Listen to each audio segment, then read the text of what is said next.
Il y a du droit. Michel Burgon.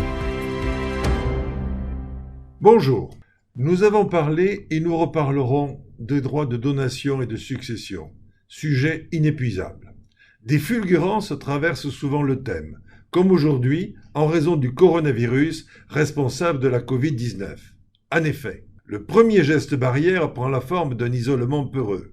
Et donc, fini les sorties, fini les rencontres, fini les dépenses non prioritaires, de prestige, de confort, indirectement ou non réglementées par un taux de TVA élevé, malgré l'utilité sociale de certaines. La peur enfante l'épargne. Plutôt que de consommer sans modération comme en rêve le gouvernement, les Français préfèrent mettre de l'argent de côté.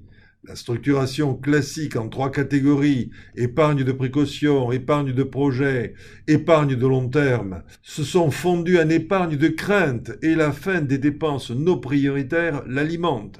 L'économie souffre bien sûr de ce manque de dépenses. Enfin, si on considère que les dépenses non prioritaires profitent à notre économie, certains disent qu'elles profitent surtout à des fournisseurs étrangers et à leurs relais importateurs.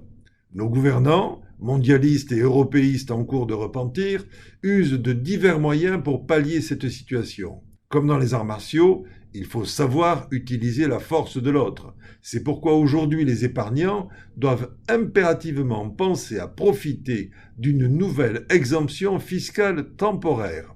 Avant le 30 juin 2021, vous pouvez donner sans taxe ni impôt jusqu'à 100 000 € à vos enfants, petits-enfants ou certains collatéraux si vous n'avez pas de descendants.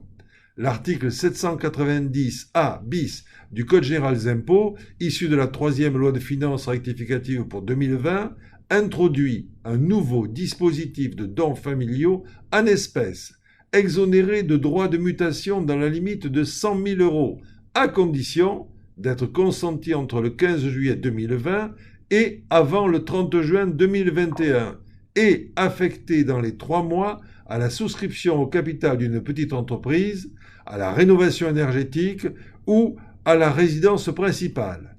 Cette exonération concerne donc les dons de sommes d'argent en pleine propriété dont l'affectation est contrôlée. Pour la première fois, l'étiage est mesuré sur la tête du donateur et non sur celle du bénéficiaire. Ce n'est pas 100 000 € par enfant, mais 100 000 € par donateur. Attention, au décès du donateur, la somme sera décomptée comme avance sur la succession pour sa valeur après utilisation si elle est supérieure, sauf prise de précaution à organiser soigneusement. Autrement dit, si un héritier s'est servi d'argent pour investir dans l'immobilier, il pourrait devoir de l'argent aux autres héritiers. La promo gouvernementale est brève. Il ne vous reste que jusqu'au 30 juin 2021 pour donner et que jusqu'au 30 septembre 2021 pour que le bénéficiaire ait dépensé la somme. Visitez la page de l'émission pour plus d'informations. À la semaine prochaine.